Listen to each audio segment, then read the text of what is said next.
That's why. Oh yeah. I don't want the NSA watching me. You gotta keep it covered, man. You gotta keep it covered. All right, let's see.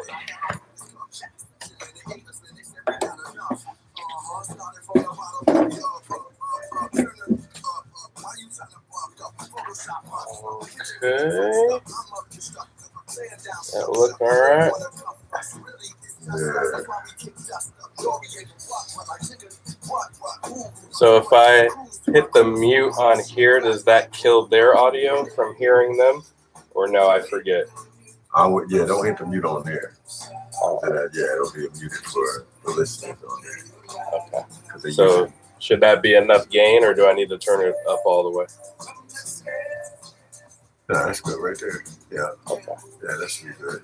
Okay. So now it's recorded, so then they can turn it up more if they need to. Okay. Nice if we can somehow patch this right into the system. Start selling people stuff as I find it. There you go. You know what I'm saying? That's what the beauty of community radio. People leave stuff down here. Cool water bottles I found. Wonderful. But I lose them to somebody else.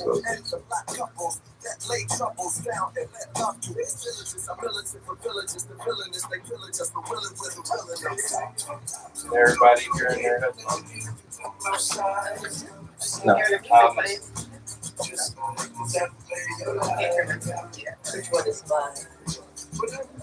Which headphones do you have? What does it say on top?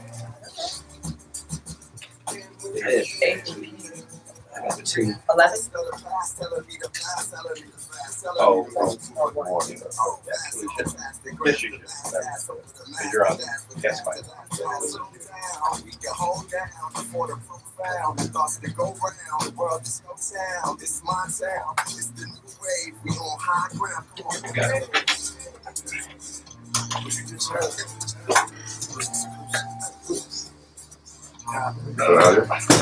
Okay.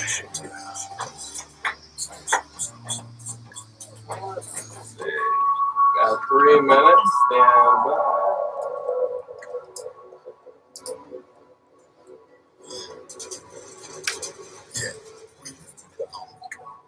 What? That's cheaper. Pull your headphones off for a second. I'm going to test something. I don't want it to distract me. Thank you.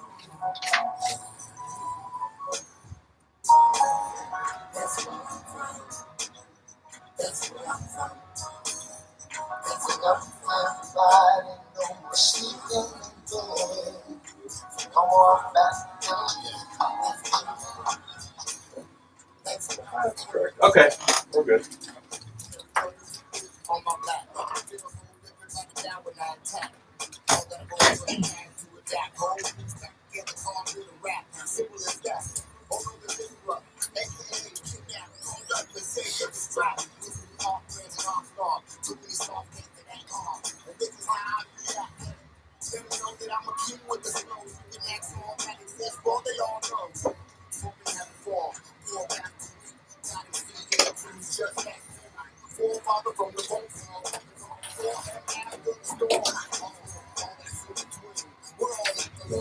Seconds, stand by.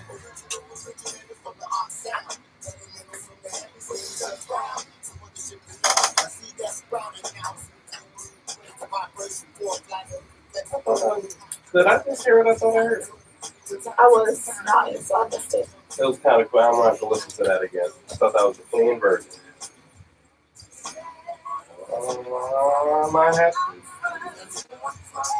Why don't trust hip hop labels? They're not gonna tell us. They're not gonna tell us it's clean and it's not all the way. Is it clean enough for them? Clean enough for 2019. Oh, that's the Trump version. Yeah, you know how everything. You know the ratings have been squashed now. All right. Do me a favor and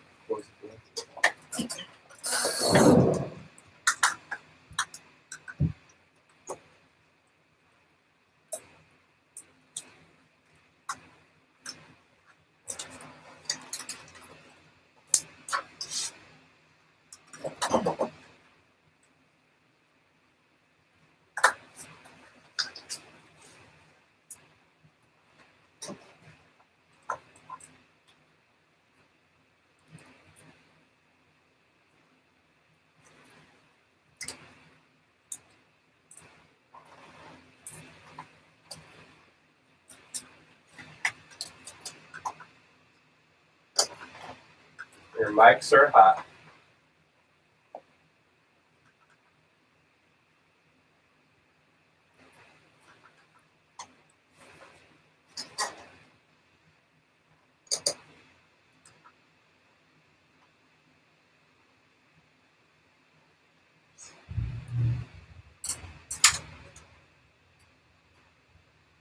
Yeah, it's off. It's off. Oh. Yeah, turn it up. Yeah, like that. You're good.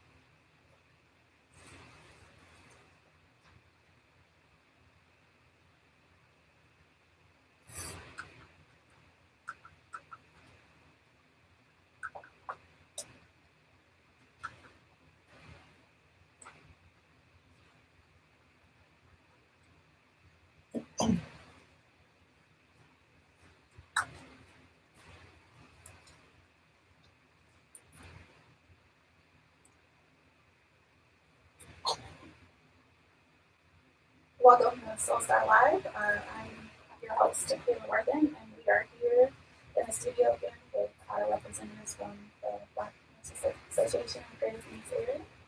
If you all want to go ahead and introduce yourselves. This is what I'm doing. This is I'm the president of the Black Nurses Association. I am currently working as a client consultant in a healthcare organization.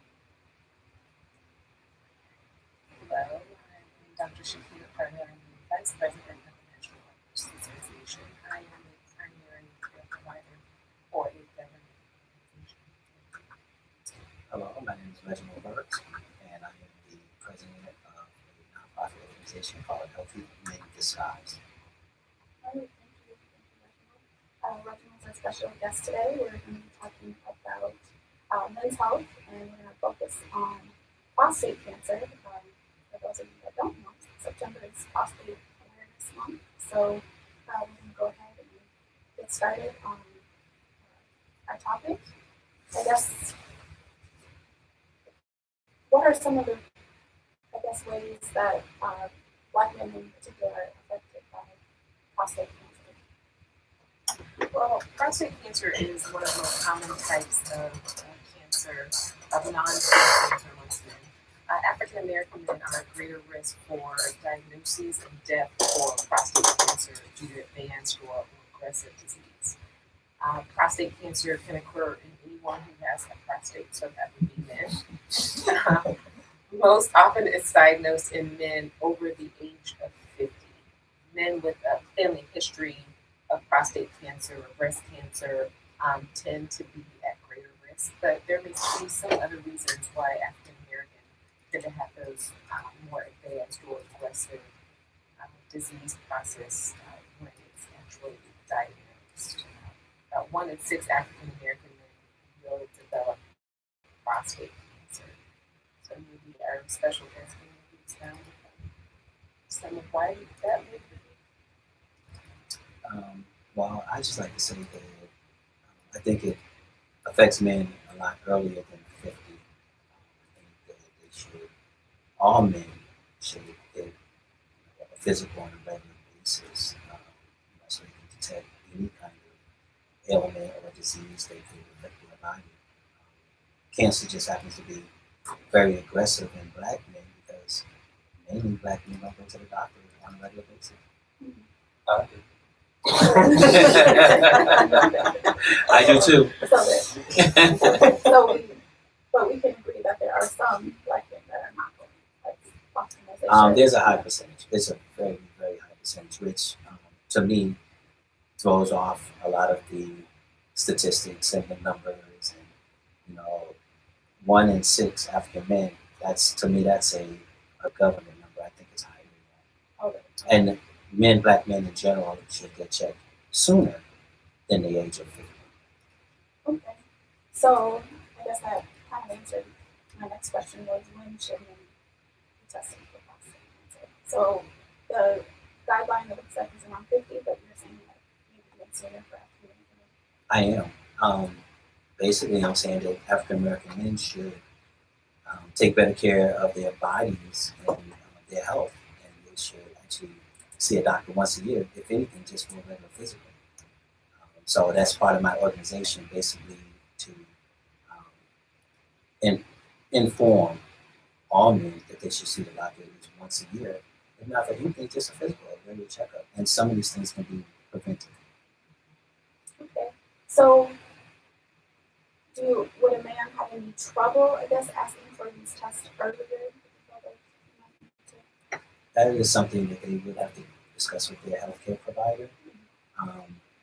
But I think on a whole, as a community, we should push for tests and things of that nature. Women with breasts, they check for breast cancer on a regular basis, and men should be able to actually have the same platform. I agree. This is Dr. Carter. So as a healthcare provider, I never have a problem with someone asking why they should be screened or if they should be screened earlier. And just as African American women tend to develop breast cancer prior to the screening age, I think men should you should be able to have a conversation with your healthcare provider about screening earlier, or what symptoms that you're having that may be prompting you to ask those questions. There are screening guidelines. The new screening guidelines are for ages 55 to 69.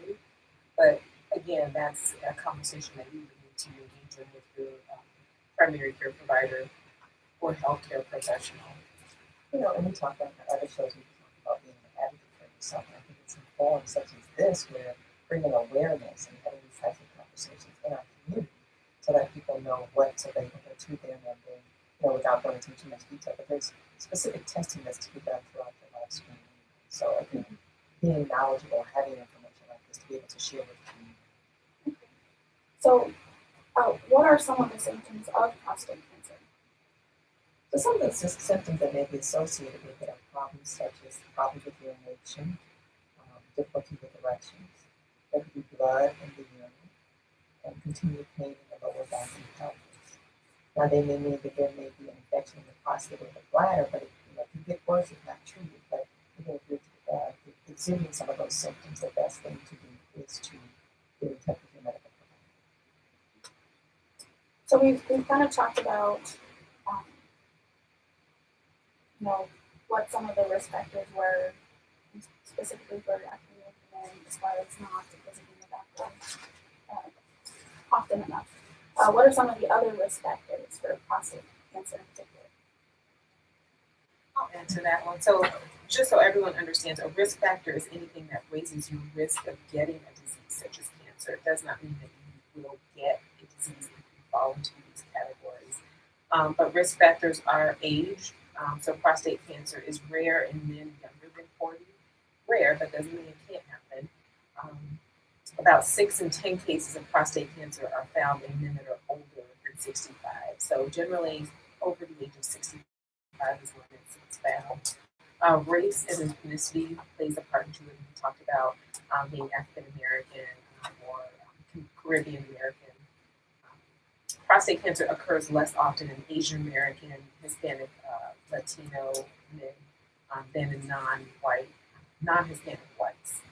Geography also plays a part into part of who's diagnosed with prostate cancer, and that would be it's most common in North America, Northwestern Europe, Australia, Caribbean islands, and is less common in Asia, Africa, Central America, and South America.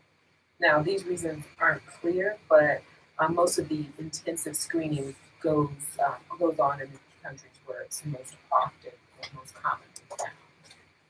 Family history is a part of it. So if you have a family member who had prostate cancer, particularly if it's a father or brother or first degree relative, that increases your risk. Doesn't mean that you will, again, but that can increase your risk. And certain genes, certain genetic changes. So for women, we talked about in previous segments, if you have the BRCA or BRCA gene, that increases your risk of breast cancer. Those men who test positive for that inherited genetic mutation can also have a higher risk of prostate cancer. And then there's another syndrome called Lynch syndrome, which increases the likelihood that you would have prostate cancer. it's best to talk with your doctor about what your genetic factors are because there's so many variations. Did Reginald, did you want to add anything about the perspective? I just think that when it comes to a risk factor, it's really hard to determine a lot for younger men because most men have that Superman complex. If it's just a sharp pain in their lower back or something like that, men tend to ask each other, "Hey man, you ever have that sharp pain in your back? Oh man, you'll be okay. You just need to drink some water. That's just a cramp." So one of the things my organization does is try to bring to light for all men, say, hey, we're not doctors. We're not medical professionals. So if you have a sharp pain or if you're experiencing something abnormal, you need to go to the doctor right away. And so that's, one of the things we definitely like to bring out and say, hey, anything could be wrong, so go to the doctor.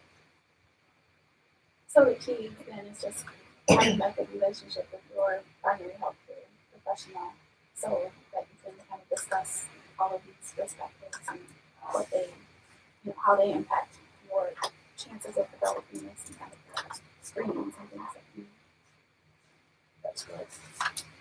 Probably have a provider that you can have an honest conversation with that's going to tell you, hey, this is wrong, or no, you should be taking your friend's medication. That you can have a back and forth conversation about your health and not just the provider who's going to tell you nothing's wrong or spend 3 or 5 minutes with you and not fully screen or do a full physical for you. So make sure you're getting a quality healthcare provider. I have a question for Mr. Anthony. When your friends, the brothers say, you drink the water from it, something's going on with you, what do you tell them? Well, I'm a little aggressive, so I don't know if that's okay for radio, but I'm kind of open. I've helped a couple young men already that they didn't even know that they had early stage 1 of prostate or colon cancer. Actually, I get a couple meals a month based on a couple moms that have decided to feed me because I kept their sons alive. And they're young, which is why I target all audiences, all ages, because everyone so far that I've been associated with that have prostate or colon cancer, they're young in the early 40s or young in the 40s. Well, that's much younger than the guideline. Right. So that's a government thing. I'm on an everybody thing. All right, well, we're going to take a quick break here, but before we go to that break, I just wanted to let everyone know that this program is supported financially by the Womack Cocktail Lounge, 5749 North 7th Street in Phoenix. The Womack has dining, dancing, eclectic live bands, and vintage playlists. Open 4 p.m. to 2 a.m. daily. The Womack.us, the Womack on Facebook and Instagram, and that's WOMACK.us. All right, we'll be back in a bit. I hope he does not cuss on this performance. Who is this? But so he's going to be at Changing Hands Bookstore. He just released. Oh, Rakim? Oh yeah, I saw that. So I just thought it would make no sense for us not to. Yeah. When is he going to be at Changing Hands again? Next week? Next Thursday. Oh, okay. I remember I saw that. The one downtown? The one here on Camelback. We're going to make sure we announce this one too. We can do it in the 4th or the 3rd whenever we have some room and space. What day is it going to be taking? You said Thursday? Thursday, 1, 2, 3, the 4th. That's, I want to say, what was it, 7? We can find out. I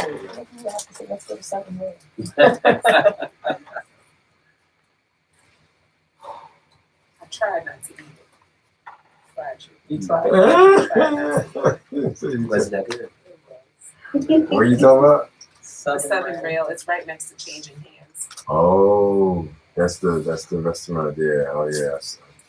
I've walked past. I don't know if it's gluten free. I'm You afraid said you to want ask. so like Six. I don't know Oh, yeah, if it the is. third.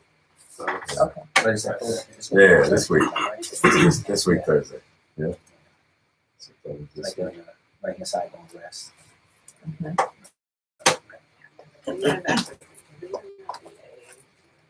so this is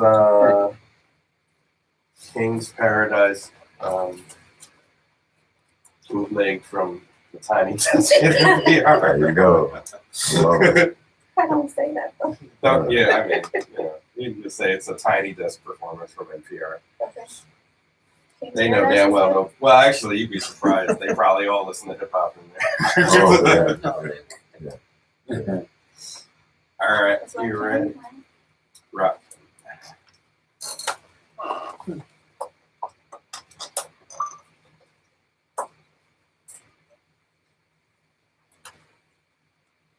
All right, welcome back to Soul Star Live. That was Rakim, King's Paradise, his Tiny Desk performance on NPR.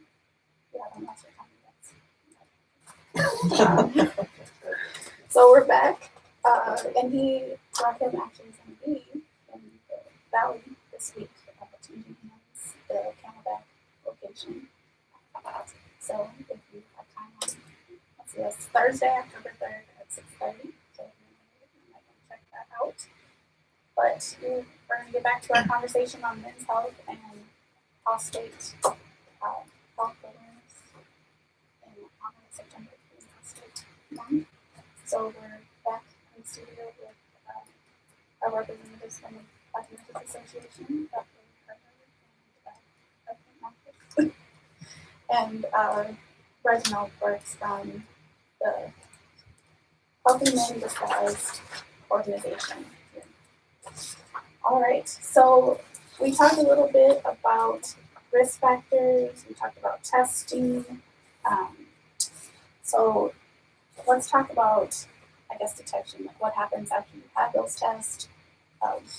What should a man expect once he's been tested? Well, this is Dr. Carter. We'll start with screening. So screening tests for prostate cancer are those things that help detect whether or not prostate cancer may be there. It's not necessarily, not all the tests diagnose prostate cancer, but there are some screenings.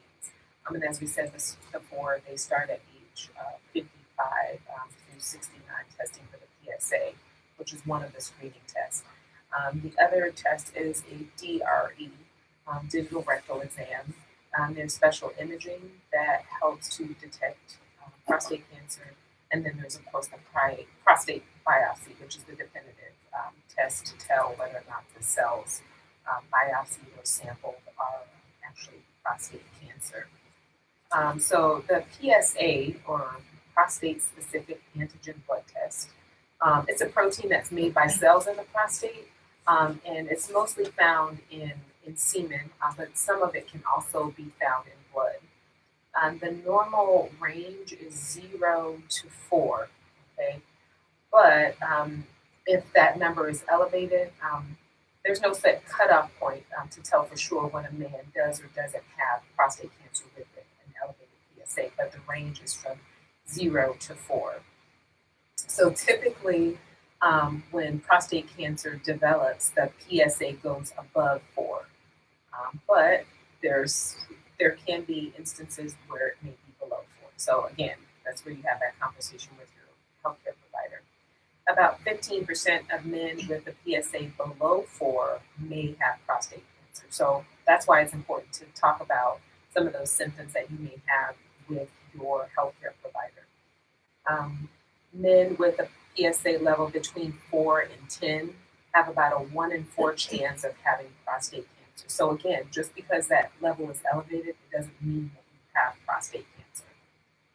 If the PSA is above 10, then the chance of having prostate cancer is over 50% or greater than 50%.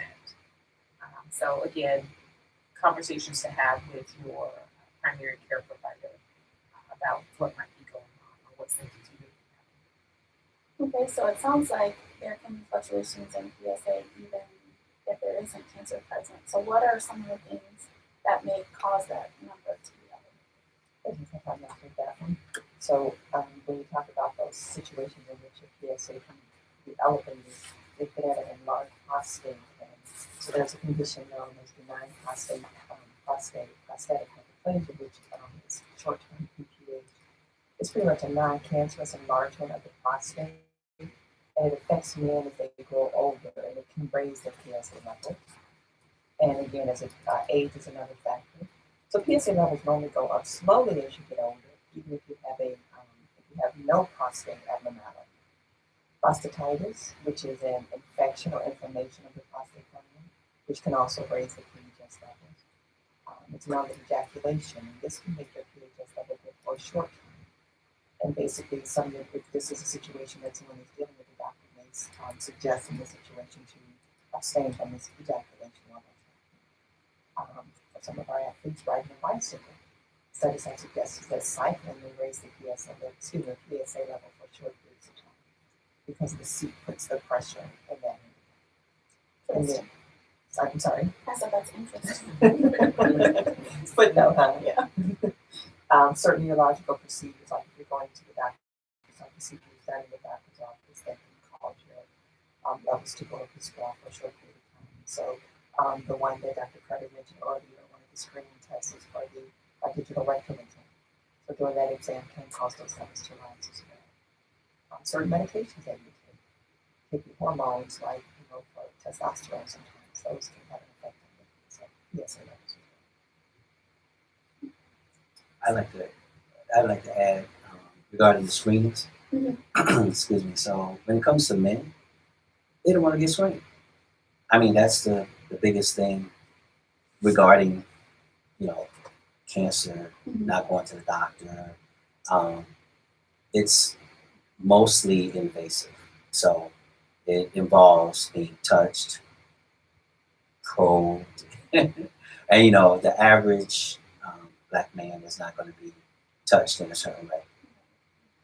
So that's one of the things that my organization, we're pretty aggressive with each other. Say, hey, you don't want to let the doctor touch you a certain way, but you're quick to do the opposite. You know what I mean? So you don't know if you're going to live, another day, another week. So basically, we let guys know. It's like, hey, listen, if you get touched, it's brief. It's a matter of a couple seconds, that they can tell and let you know if something's wrong, especially when it comes to the prostate. I think that we can probably all agree that there's not anyone that likes to, regardless of their gender, that likes to be screened. Absolutely. It's not the most comfortable process. And you want to live, though. Kind of, like you said, if you want to live, you'll endure those few seconds to have all the information you need to be able to partner with your healthcare provider to make sure you're healthy. So I'd just like to add, one thing to talk to your patients about is not what's the matter with you, but what matters to you. And if your family and your health matters to you, then these are some of the necessary steps too. okay, well, we're going to take another short break, and when we come back, we'll just continue our conversation about themselves. Can you hear yourself? Yeah. Because for some reason to me, your mic sounds really low Okay. compared to everybody else. I'm sorry. No, I tried to I'm just talk wondering louder, if but there's I have something trouble. wrong with the mic. Oh, I should take this to break. Let me just check this. Well, because this cable could be going too. Okay. This cable So is about. I sound really low there. You sound low.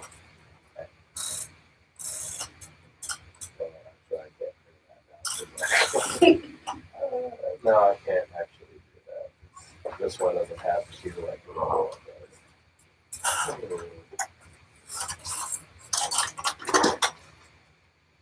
Remember to use your diaphragms. Just generally speaking. Project. Yes. Project. The only reason I'm making a big deal out of it is because normally this one is louder than the other. Yeah. But that's kind of weird. Well, I'll let you. All right, I'll try to project.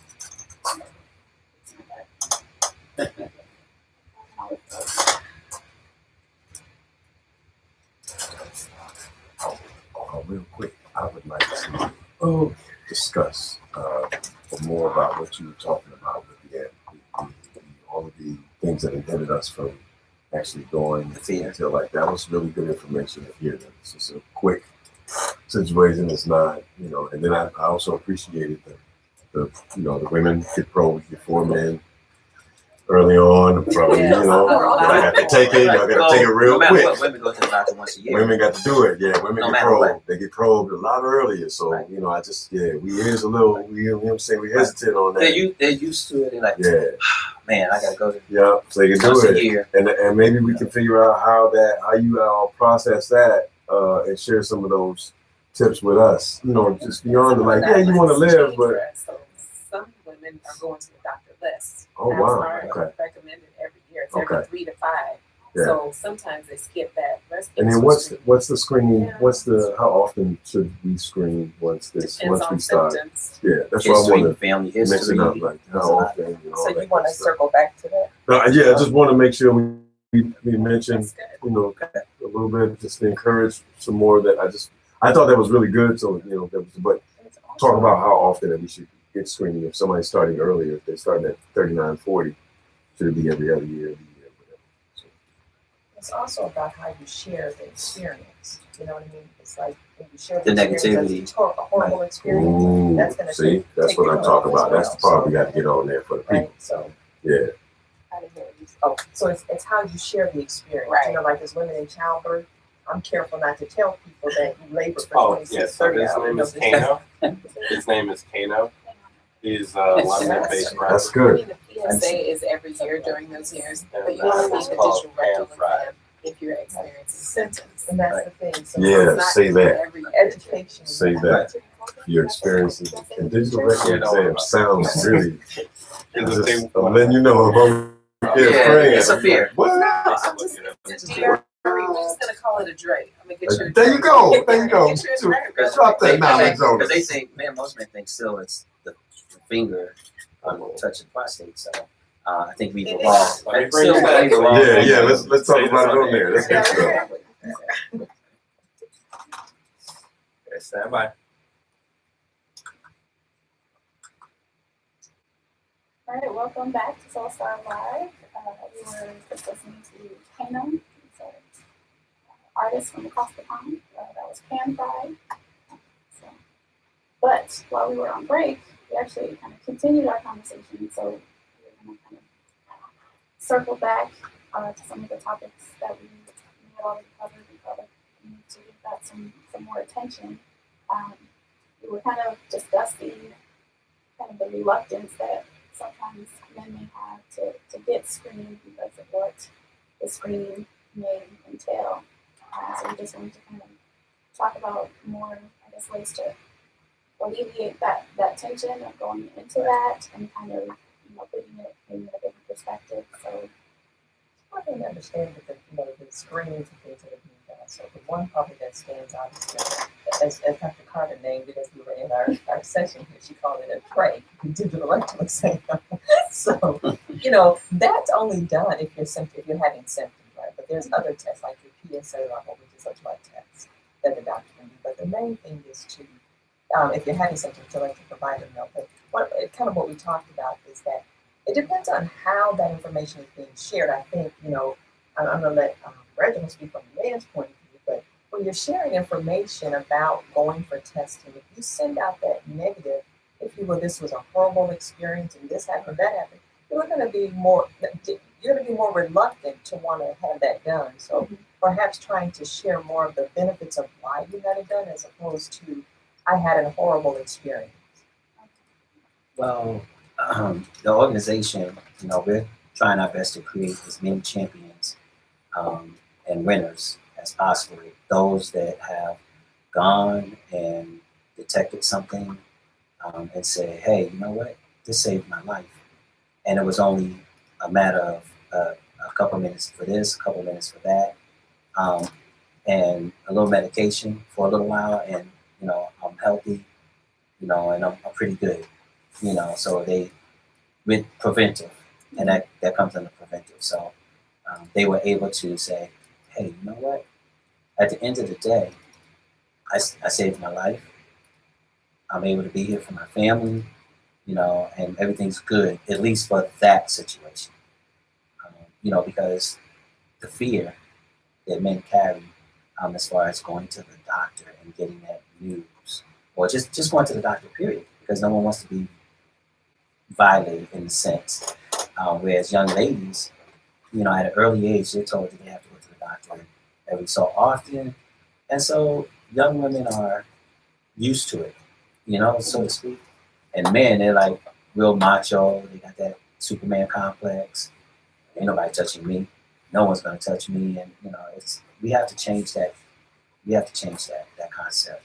We want our young men to be comfortable visiting the doctor, to be comfortable having those conversations, and being open to saying, "Hey, this is bothering me. I have a sharp pain, or I saw some blood." And that's what we have to do. So awareness and information. So it sounds like, even before we're talking about being screened for prostate, cancer or anything like that, I guess it's kind of working with even our sons, Right. Our younger, our teens even, about Right. having a comfortable relationship with seeing a healthcare provider Exactly. and getting started early. Okay. And so I just want to say the organization again is helping me decide. That is correct. Basically, we're an event engine. We have 3 platforms: one for men and one non-invited. Events for families that will basically, the man gets to embrace his family, and it's a family environment. And basically, we get to tell them, hey, listen, if you're not here, your family's gonna miss you. It's a direct reflection. So your family needs you. Go to the doctor. And the third platform of events would be those events for young teen men. Young women, as teenagers, they go to the doctor on a regular basis, as directed by their moms. But young men, basically, if they don't play a sport, they can go through high school, they can go through college, and never see a doctor not one time. And now you're in your 30s. Now you're talking about getting married. They can get married, no blood test, no nothing. Now they're married. Now they started a family, and now they're early 40s, and all of a sudden they don't feel good. And so it's for young men to actually, start learning. Hey, well, his wife, and his daughter, okay, they go to the doctor. Well, you should go to the doctor too. So it's kind of a thing. Exactly. Their screenings, everyone. Exactly. should go. So we'll have events for young men. There'll be fun events. All our events provide swag bags of information, just some knowledge. It sounds like that you want to normalize the experience of going to the doctor. Yes. It's kind of foreign to maybe Latanya and I as nurses. We tell our sons, we tell our husbands, oh no, you're going to the doctor. So, and a lot of that is a lot of wives may tell their husbands too, but it depends on whether or not they're open to receiving the information. And I think that's great that your organization normalizes it and says, yeah, that's what we should be doing as men. Well, yes. When it comes to families, that's one of the biggest things. Women will, wives, they will direct, oh, you going to the doctor. And as men, we listen. We listen. All of a sudden, there's no lunch. I would like to say some men. some do. But For those you that don't listen, you should listen. right. But for the most part, all of a sudden, there's no dinner cooked. There's Wow. there's no lunch tomorrow. Okay. So So what some. you're suggesting is- I mean, well, no, but on the, when it comes to men, they have families. They are either the sole provider or the partner provider. And these days, when it comes to families, it takes 2 to make that household work. So if all of a sudden something happens to that provider, there'll be a problem. And so, you know, most women, they're quick. They're like, you know what? I never even thought about that. When was the last time you went to the doctor?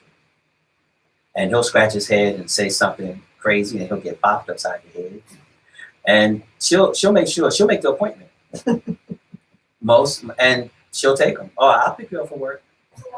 You know, so it's a pretty good platform. You know, have the family, and she'll start looking around. Oh yeah, you're going to the doctor.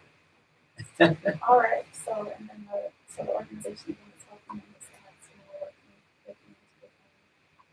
Exactly. at the doctor. Exactly. So one of the other questions that we have then is, what about men without health insurance? I know that can be a barrier, or people getting these screenings and tests or going to the doctor. Are there some resources out there for men that may be uninsured or underinsured? Well, for my organization, it is in its infancy, and that's something we really want to address. Trying our best to make enough funding to help those that are in need, that are without health care, to actually go. It's a vicious circle. But the biggest thing is that we have a lot of men with health insurance that won't go to the doctor. So if you have men with health insurance that won't go to the doctor, the ones that don't have insurance that want to go to the doctor, you know, so we're trying our best to, you know, inform and assist at the same time. And this is what I'm asking, so, you know, many cases where we talk about mental health, but I do agree with that part of the out here, but, you know, and, you know, your local health department, you know, sometimes you can get very good resources as a starting point for that information. So if you don't have insurance, that's a place to start. And if a person finds themselves in a situation that they are symptomatic, really having problems like that, you know, it's not a proponent for you using your emergency room as a doctor's office, but if you find yourself with symptoms that are unbearable, you can, go to your emergency room. But, on a local level, starting with your public concern, your health, and then you do some research to assist. And then you mentioned about the emergency room. Said we don't want people just to go for an emergency, but those check the symptoms. So it is something that you should be seen for. And a lot of emergency rooms do have an urgent care department that runs kind of in tandem. So people shouldn't feel like deterred from going. But again, emergency. So symptoms that last for a period of time and you're unbearable. It's not saying that wake up this morning. Right after praying and going to the emergency. If you see blood, if you go to the bathroom, and I know it's kind of, you know, we can chuckle a little bit, but as we say to our children, do you have to do a number one, or do you have to do a number two or number three? If you see blood at any point of any 1, 2, or 3, you need to run to the doctor right away, and that means that something is happening. All right. Thank you all for that information. We're going to cut to another break, but before we go to break, I just wanted to let our listeners know that one way you can support Radio Phoenix is by becoming one of our members. For as little as $35 per year, members receive discounts, savings, and other benefits provided by our membership program partners. And don't forget, the membership fee is tax deductible. For more information or to sign up, call 480-829-5746. It's 480-829-5746. Or go online to radiophoenix.org. Click on the support tab at the top and then become a member on the drop-down menu. We thank you for your generous support. We'll be right back.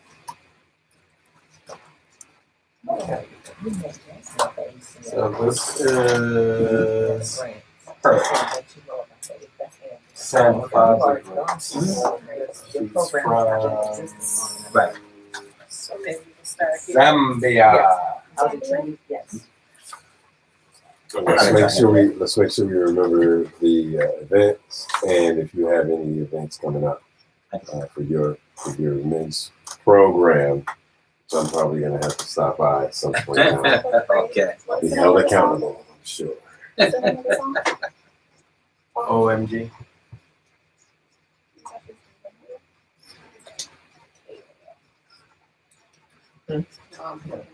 What's this artist name? The Trinity? Samba Samba the Great. the Great. Samba the Great. Samba. She's from Zambia. Or Zambia, however I'm saying it. I'm saying it wrong. Okay, we're gonna go back to How to treat it. Kind of has like a Missy Elliott 90s vibe. Listen to Michaela 47. It kind of reminds me of something like that. Ready? It's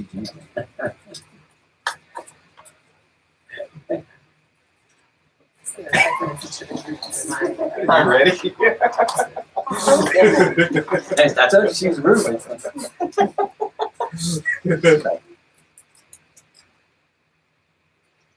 Alright, welcome back to Soul Star Live. That was Samba the Great, an artist from Zambia. That was OMG.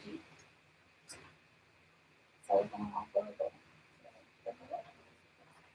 So we are back to our conversation about prostate screening and men's health. And so our next question here is, how is prostate cancer treated? I'll answer that. So prostate cancer is treatable when caught early. So we talked about screening and following up with the doctor. So that's more of an incentive for men to follow up early. Treatment options include surgery, radiation, chemotherapy, cryotherapy, and it just depends on the stage of the cancer and what some of the outcomes are that you may want. Some people may opt for observation. Prostate cancer, depending on the type, can be very slow growing. So if there's an 85-year-old male who's diagnosed with prostate cancer, he can decide whether or not he would want to proceed with a treatment after having surgery. For some men, it can take up to 10 years before they see symptoms. So at 85, you have to decide how you want to proceed. But there are treatments such as chemotherapy, medications that can give you radiation. You see a radiation specialist for that. Cryotherapy that involves freezing some of the cells. And then some types of hormone therapies. So as most of us know, immunotherapy is the newest thing in cancer treatment. So there's also immunotherapy. It's a type of medication that's given to target specific types of cells to fight those cancers. So there's many treatments. The whole thing starts with a conversation with your healthcare provider about what your symptoms are and what you want as far as treatment goes. Okay, so you mentioned talking with your healthcare provider, like what types of providers actually treat prostate cancer? Okay. So you would start with the conversation with your primary care provider, but there are also specialists who may treat prostate cancer. They include a urologist, and it's UROLOGIST. I spelled it out because I had several men come and ask me for a neurologist about their prostate. So it's urologist. There's also a radiation oncologist. This is a cancer specialist who deals specifically with radiation, treatment of cancer, and then there's a medical oncologist, and this would be the person that treats with chemotherapy, chemical types of medication, or immunotherapies, or hormone therapy for treatment of prostate cancer. But everyone, of course, should start with their primary care, and then they would refer them out to the specialists. Correct, and their primary care provider, as we've said in other segments, could be a physician, could be their nurse practitioner, but throughout the care of prostate cancer, they may see a nutritionist, so there may be certain foods that they want them to themselves helping. They may see a social worker, they may see rehab specialists. So there's other healthcare providers, not just physicians that are involved in the care of prostate cancer. You know, you can about providers too. I'm just going to add on just a little bit because we were thinking about, you know, from a physical, a physiological perspective, we can talk about different providers, but I just want to add in here too, because a lot of times there's times where persons affected with cancer, prostate cancer, whatever type of cancer might be, think about the mental aspect of this, right? So somebody talked about a social worker earlier, but you know, the person who's going through this and just trying to not just troubleshoot and navigate through the healthcare system, but just dealing with what we call it holistically. So there's oftentimes you might want to be able to talk to a counselor, or maybe there's even folks who specialize in that particular cancer that you might be dealing with. So just as advocates and for those who that people who don't have insurance, but for those that do have insurance, when you come up with situations like this, you need to talk to find out who those resources are that can deal with it from a perspective. Most insurances do offer this employee assistance. So you can get information about that to lead you to that because while we have all these things going on in the body from a physical perspective, we want to manage the person things. So thank you so much for those resources. Is there anything else that in particular should be kind of focusing on when they're discussing other healthcare care? Don't believe your friends. They're not doctors. You know, if they suggest you go to the doctor, of course. But that whole, you know, oh, you might have this or you might have that. Oh, I had that. That's nothing. Men need to start being more responsible, taking care of better care of their health. Dr. Carney had a conversation a couple of weeks ago when we were just talking about things. But, you know, recognizing, and I'm going to go back to something I said earlier, the platforms that are available to you. Because there's women, we have our girlfriend conversations. It's like we sit down and we talk about things. So I'm not obviously a man. However, there is a recommendation to, as you being a, you know, aware like yourself, you've created a platform. So perhaps there's an opportunity to try to get more men into those. Let's go for tea. Let's go for a beer. We don't do tea parties. You know, let's just go sit down and talk about these things and kind of, you know, get to a level of comfort in talking, because I think it's easier for men have a harder time talking about things. Okay. So if people wanted more information about your organization, Reginald, is there a website or a social media? We do have a website. It's called Healthy Men Disguise. And right now it's basically focusing on the events that we have coming up. December 14th and 15th, we have a basketball tournament at the facility, which is located in South Phoenix. It's a 3-on-3 competition right before Christmas, so it is a mini tournament. Okay. Yeah, and we have a King of the Court tournament. And it's also a That can sounds drive. like incentive. Oh, yeah. And it's also a can drive because I believe we should try our best to help out in the community whenever and wherever possible. So we ask that all participants and patrons bring 1 or 2 canned goods to help out for the donation to St. Mary's Food Bank. Awesome. Thank you so much for sharing that. And so, back to our announcements, there's some events coming up. Absolutely. We have an event coming up that I'm glad to talk about here. It's our 3rd or 4th annual. It's called our Non-Violence event. And we partner with the National Organization of Black Women for Positive Change. These events are run across the country. And again, this is our 4th year. And right today, the one that we're focusing on, we're calling it Justice and Opportunities for Us by Us. And we're asking you to come out and join us because as a community, African American community, I'm a big proponent of advocacy. So I want to talk about it, let people know from a business perspective, how you can become an entrepreneur, some of the things you can do, you're looking at making a change in your life, and again, advocacy. We'll have something called Get Your Side Hustle, to give you some tips as it relates to trying to increase your visibility, if you will, of your resume. So we're going to have that event on October 19th. It's from 10 to 2. It will be held at 700 East Jefferson Street. It's on the 2nd floor, training room, and besides the electric to today. We would love for you to come out and join us. And it's not just it's for us, by us. And that means everybody's welcome. So if you have a millennial, bring yourself, you got a high schooler, bring them, because we want to share this information. And is there a pre-registration or a? It would be very nice if you have flyers, you can see our flyers on Facebook and across, if you want to contact us, you can contact us at our office at info@dna.dpa.org.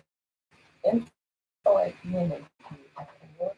If you do want to send an RSVP, you can RSVP to that email address. Or on our Facebook, the Black Nurses Association Greater Phoenix area, if there's an event created, you can share that. All right. Well, thank you all so much for sharing. I just wanted to make sure, normally we did this thing before, but we'll do it now. The opinions expressed on today's radio broadcast and by the Black Nurses Association of the Phoenix area were for educational and informational purposes only, and are not intended as a diagnosis, treatment, or as a substitute for professional medical advice, diagnosis, and treatment. Please consult a local physician or other healthcare professional for your specific healthcare and or medical needs or concerns. So again, we request that you put yourself as a primary care provider and work with them on all their healthcare needs. Thank you all so much for listening to SoulStar Live. SoulStar Live is production of the Soul Media Incorporated. Our executive producer is Kaja Brown. I want to thank our guests today, Tanya Mathis, the president of Black Nurses Association Greater Phoenix area, and Dr. Carter, vice president, and Reginald Brooks from Healthy and Disguised. You can follow us on Facebook, Instagram, and YouTube, on Twitter at SoulStar1. I don't have personal social media, so you cannot follow me. But you can you can visit our website at thesoulmedia.org, and we will hope to have you back to listen to us next week. Thank you. You're good. You're clear. Great job. I was just reading and it's like, follow me. I'm like, wait, no, you can't follow me. Apparently, the time I have on the program log is not correct for ending the show, so I have to correct that. Okay. Oh. All right. I brought you to the end a minute and a half early. But I'll correct that for next time. It's all right. Great. That was great information. Oh my goodness. Send out like 35 text messages I know, as right? reminders. Look, and I sent them out too. I'm That like, is go. great. Yeah, Yeah, we have people viewing. They were Yeah. viewing on Facebook. I so- was, because some of the girls, they were texting me. Are we supposed to hear this and that? So next month's topic is kind of aligning with this, but it's is it, we call it nonviolence or just violence prevention? I can't remember how That's what happened? we'll probably be bringing some of I'm thinking we're going to try to have a guest who works with reentry for folks who Oh, okay. I'm a seaboard. Are you coming to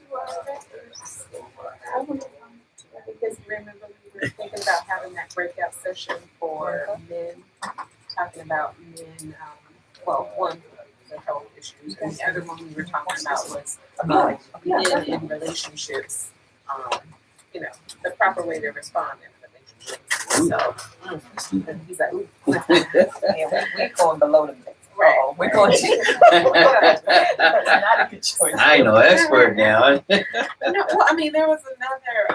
My husband has a men's group. They call it the Sons of God, and they talk about relationship stuff. But I think health issues are a major concern because sometimes you can have health issues that are affecting how you behave. Your judgment, yes. Definitely. Or even it goes to health issues and it goes into that, worried about that stigmatism and it goes into that whole depression thing and you don't act out. You act in. There's no term like that, but basically you just kind of shut down. Affects relationships. When is it? October 19th, I think that's Is that a Saturday. Saturday? Check my work schedule. I know We're asking late, so that's okay. It's not late because in our conversation, I can but it's okay if you can. But I like No, I know the date. busy. So, no, I It's, I work at Santander, So so you guys talked about today, because I can add that to the bundle and show Okay, well, they're gonna leave this with us, so you can get this information. Well, more, I have one We that, can issue a bigger I have a poster. big, I got a big one. Because we could put it on the bulletin board. You got one? outside. Oh, she's back. I have one in my car. Yeah, I'll bring it in, yeah. My truck is coming in more handy. My grocery shopping has decreased, but oftentimes I don't take stuff like you buy paper towels and stuff. It's like it's still in the car. Yeah, I'll bring it back. Okay. Sorry, we want to do live. What's happening next week? Like, what is the date of that? Second weekend, one at a time. Next weekend after that, we have our event. That's what we're gonna do it on Sunday. 1, 2, 3, 4. So yeah, October 27th. Don't forget, we have the training. We're gonna do the Grand Patrick. And I don't know if I'm traveling. And we have a meeting. So we're gonna do live again. We have 3 events on that Saturday before, so. Hi. I mean, You pre-record, it depends I was on your gonna say, if schedule. you wanna, yeah, mainly the schedule here. If you want to look at it now. I guess we could, you wanna do Yes. that, see if we can figure out a date. While you start looking back, I'm gonna run to my car and get some post. And do you have any dates that you're out? If not, then Okay, the whole month, okay. So, Let's look at your dates and then we'll work on it. And I'll run to my car. I think. No, I have to keep it at yours, but where's the binder? It's a sticky in the binder. when is the rebroadcast? Wednesday at 5. Wednesday at 5. Let's get the- I can look at it online. Or I can send you the podcast.